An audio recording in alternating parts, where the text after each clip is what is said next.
Welcome to Narrative Strokes. A good human is a human who does not neglect the food bowl, reflected Poppy, and until quite recently, the old woman had been a quite good human indeed. In the previous months, however, she changed, and daily feedings became weekly feedings, which in turn became sporadic occasions with no rhyme or reason that the cat could decipher. Today, fortunately, the old woman filled the bowl with old beef and rice, and Poppy purred and rubbed against her leg to show his contentment. Perhaps if she understood his appreciation, she would not wait so long until next time. Poppy supposed he could survive without her help. Any good cat possesses many ways to find food, of course. But since he had lived alone with the woman for so many years, he felt a sort of renewed companionship with every meal she periodically gave him. More importantly, he preferred fresh human food to the stale meat he scavenged on his own. He watched the old woman putter around the table aimlessly and wondered what a human thought about all day. Noticed a cup on the table. Rose frowned. About half filled with water. The cup sat near the table's corner, and she could not recall placing it there. Michael had doubtlessly left it out. He always forgot his things around the house. She picked up the cup and placed it in the sink. She lifted the oil lamp to guide her way in the dark, and she slowly paced down the hallway. Her hip gave her a throbbing pain today, and she wished she could see a doctor about it. As she powered through her discomfort, she nearly stepped on the cat and shooed him away with the side of her foot. He scurried off into the shadows. Eventually, she found the pantry she sought out and grabbed a can of beans from the upper shelf, one of the few cans remaining. Carrying the can in one hand and the lamp in the other, she returned to the kitchen. Rose noticed some water on the table as she set the lamp down. With her sleeve, she wiped up the moisture, figuring it resulted from the moved cup's condensation. But after she found a can opener to open the beans, a droplet plopped down onto the table. The woman looked up, realizing the ceiling must have sprung Left a cup on the table. Rose moved the mostly filled glass over to the sink. Michael must have forgotten about it at breakfast time.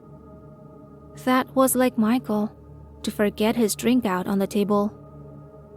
The oil lamp dimmed in her grasp, so she hobbled over to the closet to search for some more fuel to fill the lamp. She missed the days when the bunker's electric lights worked properly, but something must have happened to the generator. Rose would ask Michael to take a look at it later. Maybe he would be able to do something about the food supply too, as she began to grow concerned over the diminishing stocks. No use worrying about it, she told herself, and carefully poured fresh oil into the lamp, the sole source of light down beneath the ground. One day, Clara and Rose had laid out in the sunshine, having a picnic out in the grass. Rose had made a pair of sandwiches. She had filled her own with tuna and Clara's with turkey, since the young girl had never liked tuna much, and they had brought along a bag of fresh strawberries from the farmer's market. Clara set a strawberry in the dirt and watched the ants come to tear off morsels they could carry back to the colony. Rose missed feeling sun on her skin. Down underground, she stepped away from the closet, passing a jagged corner of the metal wall, upon which she had duct taped a blanket to soften the sharp edge. Returning to the kitchen, she noticed water dripping onto the table. She looked up towards the ceiling, and not seeing anything, slowly climbed onto the table to claim a better view. Holding up the lamp, and keeping her frail body balanced on the table, she examined the ceiling. Not finding any crack or flaw the water could have escaped from. Frowning, she fetched the glass from the sink and set it below the drip to catch the water. Better than damaging the table, she thought. Michael can look at that too, next time he's around. Or maybe he would be...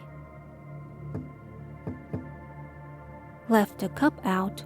She picked the glass up, which looked mostly full of cola.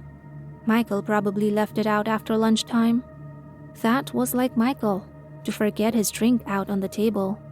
She dumped the contents down the drain and left the glass face down in the sink. Poppy meowed.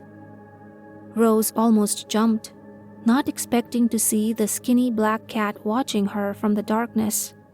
His eyes glowed golden in the lamplight, and he looked a bit like Maxine had. When Rose brought Maxine to the bunker so long ago, she had no idea of the litter of kittens that would soon follow. Cut off from the outside world, Maxine's descendants had grown inbred and sickly, and only Poppy remained. He meowed again. "I fed you just this morning. Don't be pushy." Looking bitter, the cat prowled off, disappearing into one of the thin vents. Clara would play with the cat in the vents, squeezing through the narrow spaces, but the vents had a pretty bad smell now. When Clara came over next time, she probably wouldn't like to play there, even if Poppy didn't seem to mind the odor. Rose would ask Michael to take a look once he had time. Once, her car had smelled terrible, and Michael found a family of mice that had settled in the ventilation system, with a secret supply of cat food they had stolen. He took care of it. Generally, Michael could fix most anything, although he never got the bunker clock ticking again. In the early years of their marriage, he would hide out in the garage, working on engines and small appliances for some extra money. He treated her poorly in those days, generally neglecting her and disappearing for days on end. Still young and clueless, Rose thought all husbands behaved that way, but his behavior eventually wore her down all the same. She called her sister one night, packed her things, and left for the bus station. On the bus ride to school, Rose sat in the back seat with the other school children as the vehicle rattled down the dirt road. A girl named Paulina made fun of her, but Rose couldn't remember what she looked like. Embarrassed, Rose tried to ignore the bully. She drew in her notebook, sketching a castle in wonderful colors. Poppy meowed once more. "I just fed you. Don't go trying to trick me like that." Returning to the kitchen, she noticed a thin pool of a dark liquid on the table, dripping down from the ceiling. Rose climbed up on the table and noticed a layer of mildew that leaked steadily. After digging around for a towel, she scaled the table again despite her aged hip and... "Doing there?" She moved the cup of cold coffee off the table. Rose frowned, vaguely remembering Michael telling her that they had run out of coffee years ago. He must have found some more. Silly man, leaving his drink out after breakfast. As she moved the cup to the sink, she scrunched up her nose. What stank? Rose went downstairs to the lower level of the bunker, stopping by the patch of soft dirt in the corner of the room. Originally, Michael had planned to dig out through that soft patch and had spent weeks tearing up the concrete floor with a metal length of pipe. He said he could have made short work of it with a sledgehammer.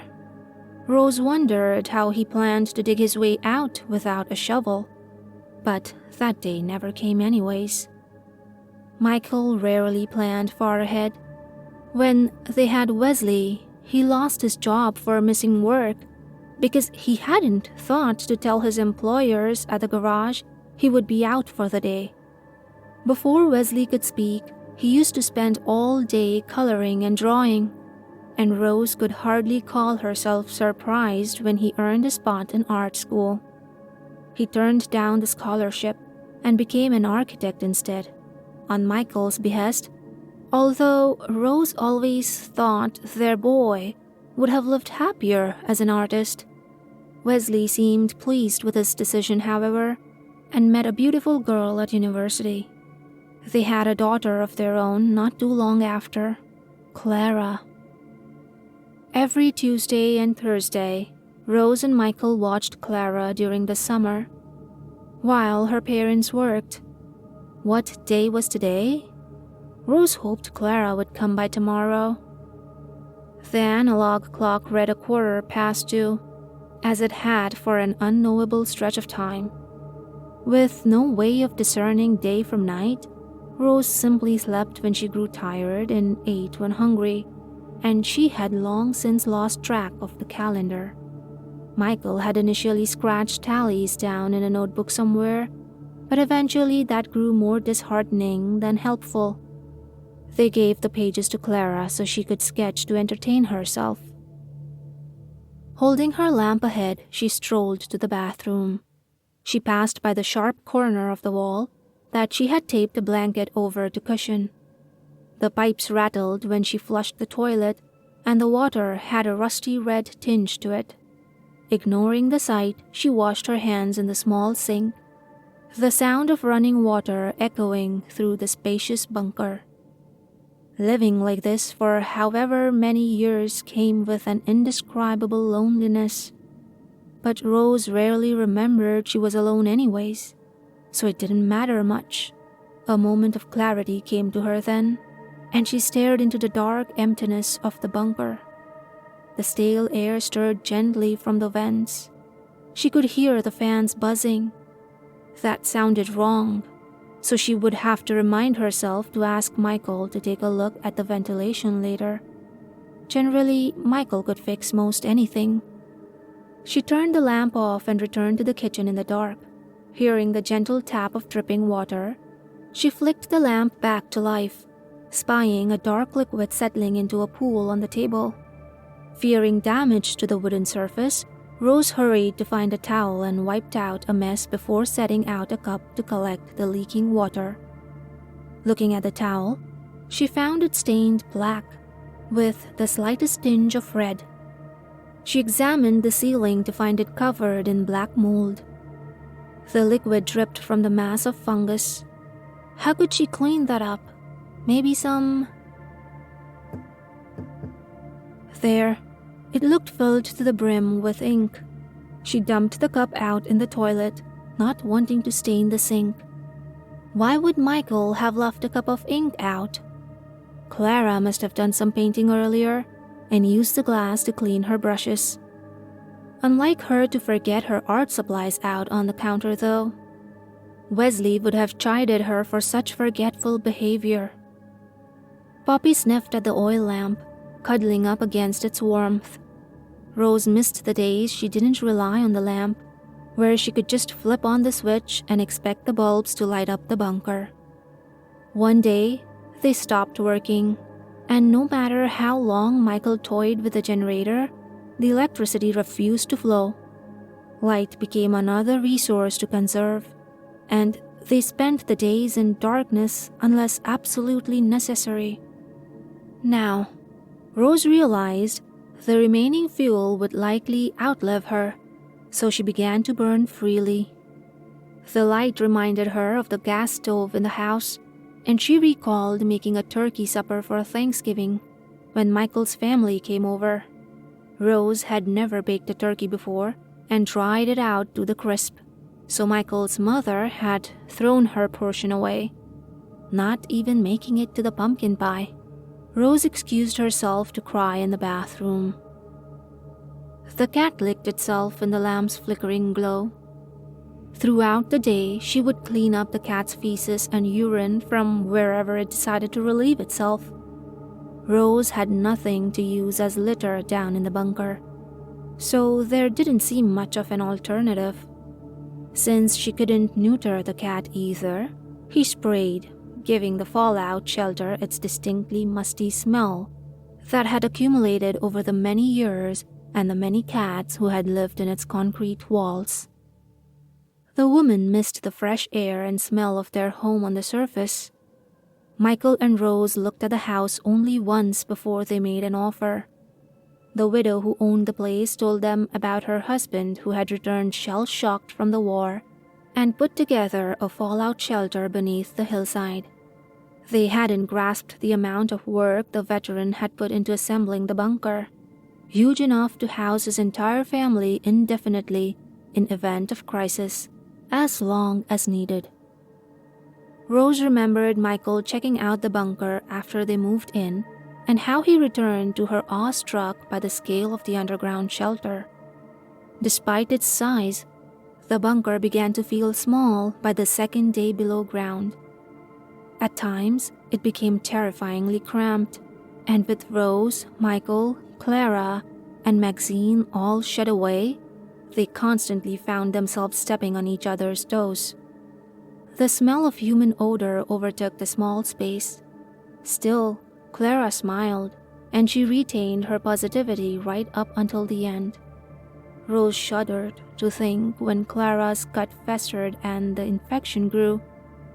The girl contorted as the muscle spasms worsened. She would wail in pain, and neither Rose nor Michael could do anything for her. The veteran who built the bunker must have put antibiotics somewhere, and Rose and her husband scoured the place day and night. They found nothing. Clara's fever overtook her, and Michael buried her in the soft patch of soil in the lowest level of the bunker. Wordlessly, they set a crucifix into the dirt, held each other tight, and sobbed. The first time he held her had been in the dance hall, where they met. Rose's parents set her up with a date, and she refused to go until her dad bribed her with the new dress she wanted. With 4 years between them, Michael seemed a proper adult. He made Rose feel childish, but he clearly fancied her anyways. Nobody had ever paid attention to her before. She felt so safe when he wrapped his arm around her. Rose had known so little then. When Christmas came to the fallout shelter, back when they still kept track of the days and couldn't have marked more than a few dozen, the family gathered around the table and ate the same rations as usual. But Rose encouraged them to sing a few carols. Her husband hated to sing, but Clara convinced him to join in. Black liquid settled on the table besides the cat, who showed no recognition of it. Rose frowned at the leak and quickly set out a cup to collect the drip. How didn't Poppy notice it? Observing how quickly the cup filled, she thought better of it and replaced the cup with a bowl. She would need to get her husband to look at that. She wouldn't seem to retrieve his name. Funny that it should. Was that? A bowl of black slime sat out on the table, and Rose turned her nose up at it. Grease, maybe? She scraped it out into the trash. Where did Michael go? She hadn't seen him for days now. He must have gone to visit his mother. She placed the bowl back and it collected fluid that dripped from the ceiling. Worrying that the liquid might ruin the bowl, she replaced it with some cheap Tupperware. Rose noticed some greasy stains on the wood beneath the bowl and decided to move the whole table to avoid damaging it. Her hip hurt, but she managed to push the table out of the way anyways. She placed the Tupperware on the floor to collect. The table gone? Rose noticed the table pushed to the other side of the kitchen and frowned. Why would Michael have moved the table? She almost tripped on the Tupperware container in the center of the floor, and she set down the lamp to see its pitch-black contents. The television announced the crisis. Michael, Rose, and Clara all stared at the emergency announcement that had interrupted their show. Clara began to cry, and Michael said they needed to grab essentials. Civil alert sirens blared in the distance as Clara collected the toys and clothes she deemed vital. Michael raided the pantry for fresh food, and Rose herded Maxine into a box and grabbed his cat food. They raced down the hill to the bunker while Rose looked upwards, half expecting to see the sky crashing down. "Don't complain, Maxine," Rose said to Poppy as he meowed at her, and she glanced at the thin black cat, but it looked very different now. For the last few days, the cat would moan at the vents, like it wanted to alert Rose to something there. It stopped without reason. After they entered the bunker, the ground shook and the door refused to open. Rose sat at the bus station, prepared to leave her marriage for good, but a car came roaring up. She didn't know what to say when Michael tumbled out from the driver's seat, entirely out of breath, and he knelt before her and begged for forgiveness. Many times before, he had apologized and promised to change. Rose told him she had to go, told him that she hadn't understood what marrying him meant, and she boarded the bus. She stayed with her sister, and every day Michael called. Her sister kept telling her to ignore him, because nobody ever really changed. But after 4 months of waiting by the phone for their daily chat, she finally returned. He doted on her. He listened to her. He defended her from his mother when she snipped. Rose had never been happier. Clara ran into the sharp edge a few months after they moved into the bunker. The cut didn't look so bad, and Michael and Rose washed it out and wrapped the whole area in gauze. It didn't seem like a big deal. Just to be safe, Rose duct taped a blanket over the sharp edge to prevent another accident. Rose looked at the ceiling and saw black fluid pouring down from a lump. The concrete budged and warped as though under incredible pressure. It drooped down, soaked black, ready to burst. Around the bunker, Rose hadn't realized where the oil on the floor had come from. The food had run out that morning. "Wesley?" She found a mop and tried to clean.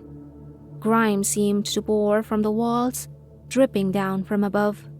Rose wanted to turn on the lamp to assess the damage, but Michael says they need to conserve oil since they might be down in the shelter for a while. The sound of the dripping came from the kitchen, where she supposed Clara hadn't fully shut off the faucet.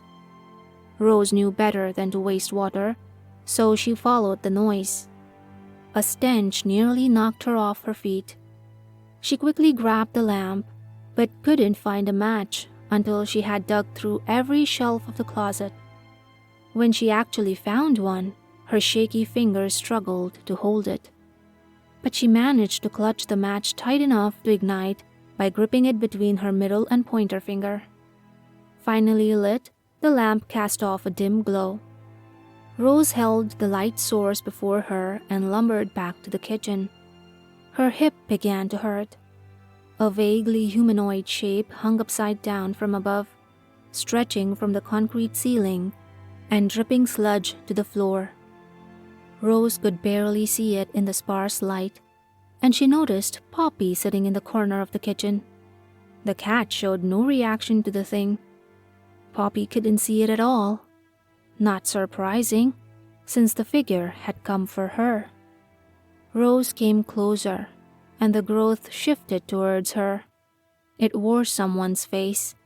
She knew the face belonged to someone important, but she couldn't recognize it at all. A limb extended from the mass and it caressed her. Leaning close, she could feel its wet breath against her features, and everything came apart at the... Poppy licked water from a pipe in the corner of the lowest level.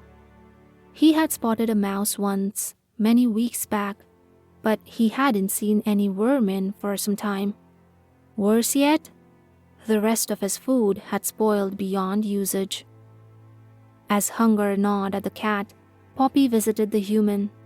He stopped by occasionally to check up on her, but she just sat in the corner of the kitchen, entirely immobile.